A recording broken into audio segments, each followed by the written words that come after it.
Hello friends, स्वागत करता हूं मैं आप सभी लोगों का एक नई वीडियो में। आज हम लोग बात करने वाले हैं यूपीपीएससी के डीएसडब्ल्यूओ यानी कि डिस्ट्रिक्ट सोशल वेलफेयर ऑफिसर यानी कि जिला समाज कल्याण अधिकारी।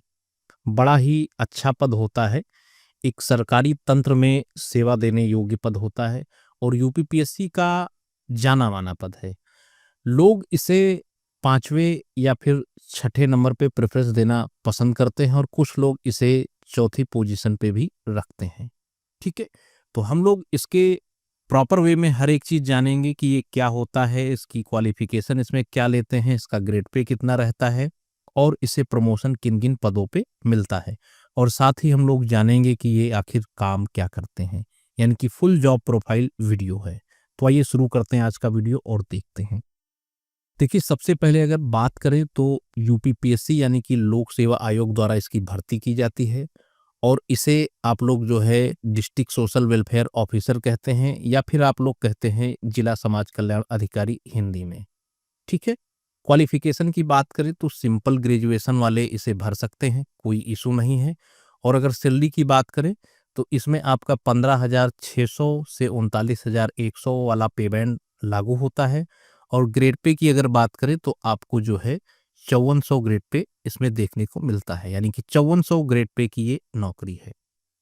आपको मैं एक चीज बता दूं, जिला समाज कल्याण अधिकारी के रूप में आप समाज व जनता के हित के लिए कार्य कर सकते हैं या यूं कहें कि सरकार द्वारा आपको अवसर मिलता है जन सहयोग करने का। आप विभिन्न योजनाओं को जनता तक ले जाते हैं और जनता को उससे इस कठिन जीवन यात्रा में मदद मिलती है।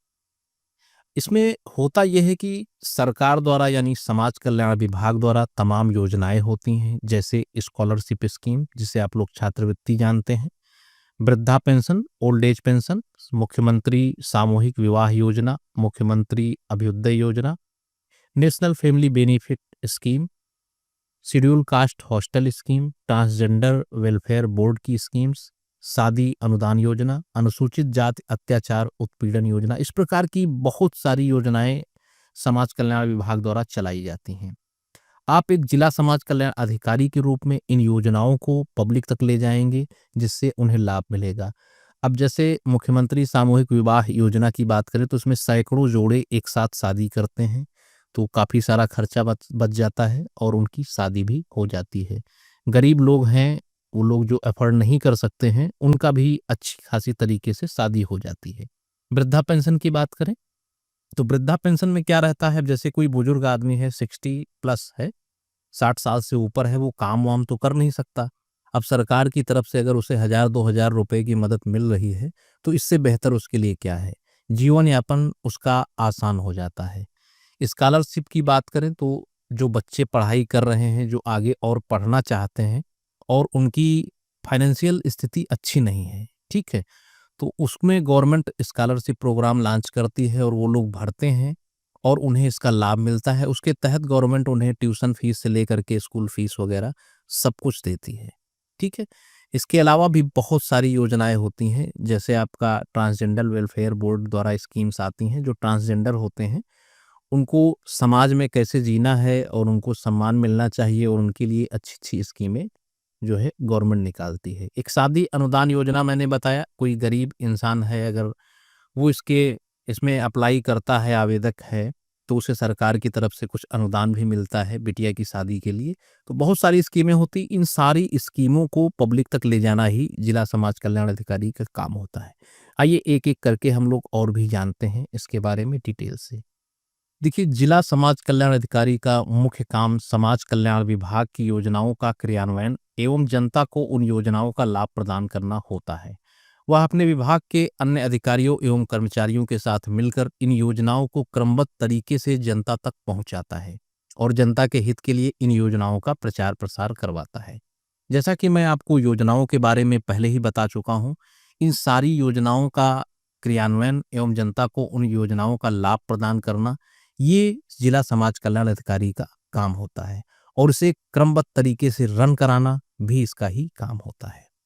नेक्स्ट पॉइंट देखते हैं। जिला समाज कल्याण अधिकारी अपने जनपद के जिलाधिकारी एवं मुख्य विकास अधिकारी यानी कि डीएम और सीडीओ के अनुदेशों पर कार्य करता है एवं समय समय पर योजनाओं के विकास पर परिचर्चा एवं उनसे लाभान्वित जनता का डेटा जिलाधिकारी व मुख्य विकास अधिकारी के साथ साझा करता है।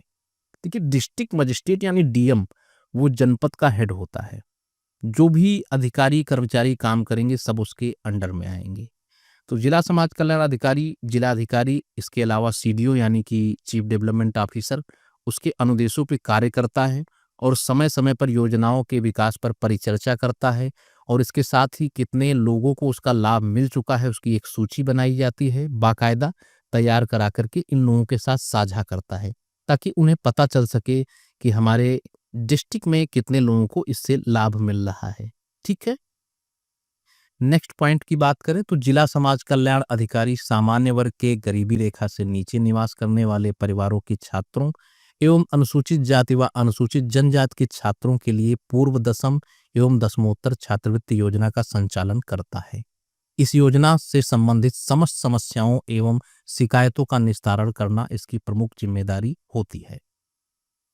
आपको मैं बता चुका हूं पहले भी कि स्कॉलरशिप स्कीम जो होती है वो सामान्य वर्ग के जो छात्र होते हैं गरीबी रेखा से नीचे वाले, इसके अलावा अनुसूचित एससी एसटी जो होते हैं, अनुसूचित जाति एवं अनुसूचित जनजाति के छात्र, इनके लिए पूर्व दसम और दसमोत्तर जो छात्रवृत्ति योजना होती है वो उन्हें प्रोवाइड कराता है। और मान लीजिए किसी को कोई समस्या आ रही है तो उसका निस्तारण करना या कोई शिकायत दर्ज करवा रहा है कि मैं एलिजिबल हूं और मुझे इस योजना का लाभ नहीं मिल पा रहा है, तो इन सभी चीज़ों का निस्तारण करना जिला समाज कल्याण अधिकारी का काम होता है। फिर कहते हैं जिला समाज कल्याण अधिकारी आवेदित छात्रों को प्रतियोगी परीक्षाओं हेतु निःशुल्क प्रशिक्षण व निवास हेतु छात्रावासों की सुविधा प्रदान कराता है। वह यह सुनिश्चित करता है कि गरीबी रेखा से नीचे निवास करने वाले आवेदित छात्रों को सरकार द्वारा उपलब्ध योजना का लाभ मिल रहा है या नहीं। देखिए, प्रतियोगी परीक्षाओं के लिए आप अपने डिस्ट्रिक्ट में पता करिएगा, वहाँ पे व्यवस्था होती है। अगर आप आवेदन करते हैं और आप उनके मानक के अंतर्गत आते हैं तो आपको निःशुल्क प्रतियोगी परीक्षाओं के लिए प्रशिक्षण दिया जाएगा। रहने के लिए छात्रावास की सुविधा प्रदान कराई जाएगी, लेकिन उसके लिए जरूरी है कि आप आवेदन करें। इसके अलावा जो लोग गरीबी रेखा से नीचे निवास करते हैं तो ऐसे छात्र हों या पब्लिक हो तो सरकार द्वारा उन्हें जो उनके लिए योजनाएं आती हैं उनका लाभ मिल रहा है या नहीं मिल रहा है, इस चीज की भी जांच जिला समाज कल्याण अधिकारी ही करता है। जिला समाज कल्याण अधिकारी प्राथमिक पाठशालाओं को अनुदान प्रदान कराता है और राजकीय आश्रम पद्धति के अंतर्गत संचालित हो रहे विद्यालयों के लिए छात्रावास उपलब्ध कराता है। प्राथमिक पाठशालाओं में जितने भी अनुदान राशि की जरूरत होती है वो लोग जिला समाज कल्याण अधिकारी को रिटर्न में देते हैं और उस अनुदान की राशि को गवर्नमेंट से पास करा करके उन पाठशालाओं को अनुदान प्रदान कराना जिला समाज कल्याण अधिकारी का काम होता है। इसके अलावा राजकीय आश्रम पद्धति के अंतर्गत जो विद्यालय संचालित हो रहे हैं उनमें जो छात्रावास रहता है या नहीं होता है तो उन्हें उपलब्ध करवाने की भी जिम्मेदारी जिला समाज कल्याण अधिकारी की होती है। जिला समाज कल्याण अधिकारी अनुसूचित जाति के गरीबी रेखा से नीचे निवास करने वाले परिवारों की बेटियों को आवेदन के उपरांत शादी अनुदान उपलब्ध कराता है। इसके साथ ही जिन परिवारों में कोई गंभीर बीमारी से पीड़ित है तो उसे जन आरोग्य योजना के अंतर्गत आवेदन के पश्चात इलाज हेतु धनराशि उपलब्ध कराता है। मैंने आपसे बताया था कि शादी अनुदान योजना होती है। तो अनुसूचित जाति के जो गरीबी रेखा से नीचे निवास करने वाले परिवार होते हैं या जिनको आवश्यकता होती है वो लोग आवेदन करते हैं। इस आवेदन की जांच करने के बाद में उन्हें शादी के लिए जो अनुदान उपलब्ध होता है वो जिला समाज कल्याण अधिकारी ही करवाता है।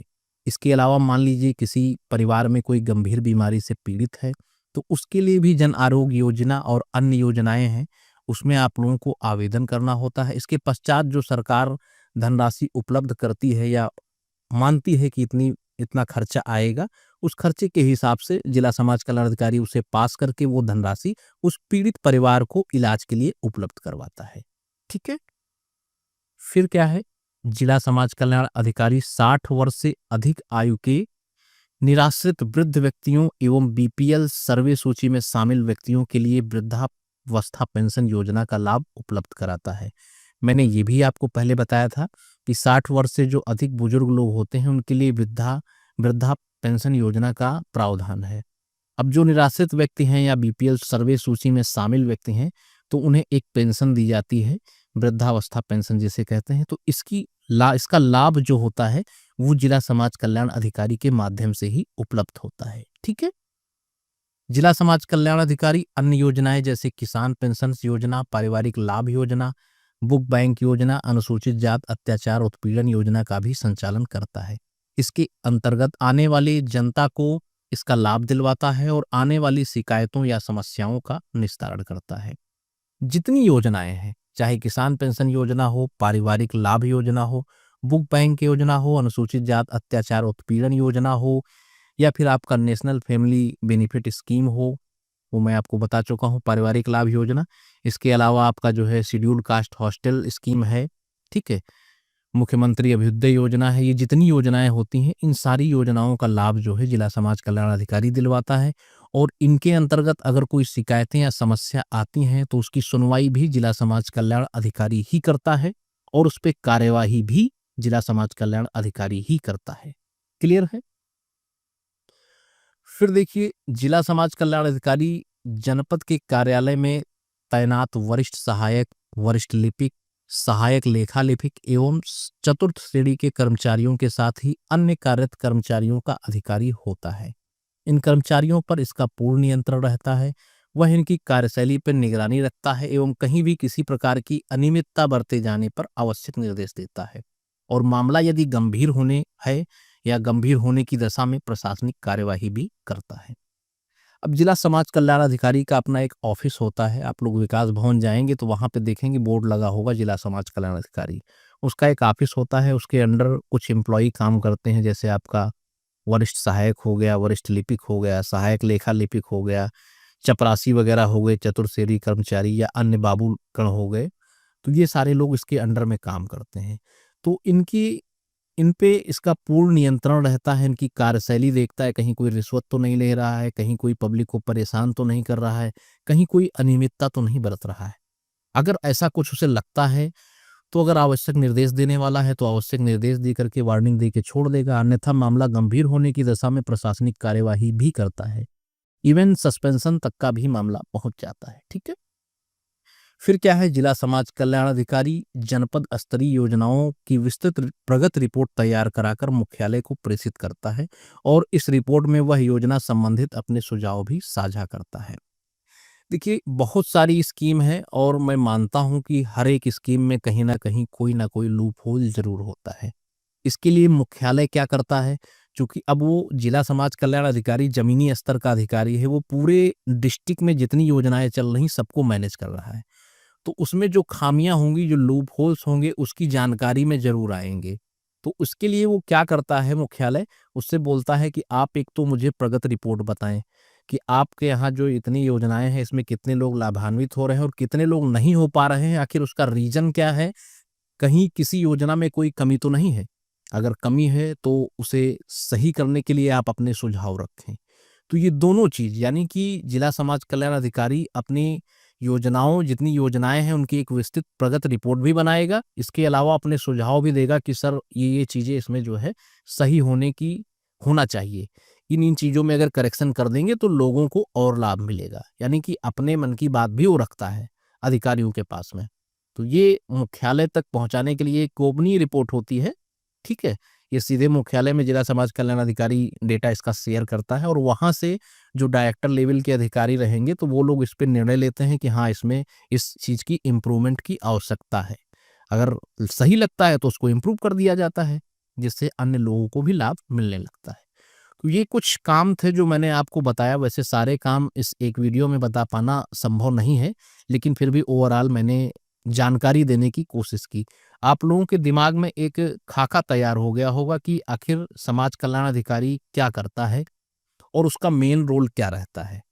उस हिसाब से आपके दिमाग में बिल्कुल माइंड मैप बन गया होगा। और भी बहुत से काम होते हैं, कभी मौका मिला तो आप लोगों के साथ शेयर जरूर करूंगा। आइए अब हम लोग देख लेते हैं इनके प्रमोशन की बात करें तो आपकी इनिशियल पोस्टिंग होगी यूपीपीएससी के थ्रू जिला समाज कल्याण अधिकारी के रूप में, यानी डिस्ट्रिक्ट सोशल वेलफेयर ऑफिसर के रूप में। यहाँ पे जो है आपको 5400 ग्रेड पे मिलेगा। ठीक है, वेतन जो है आपको 5400 ग्रेड पे के हिसाब से मिलेगा।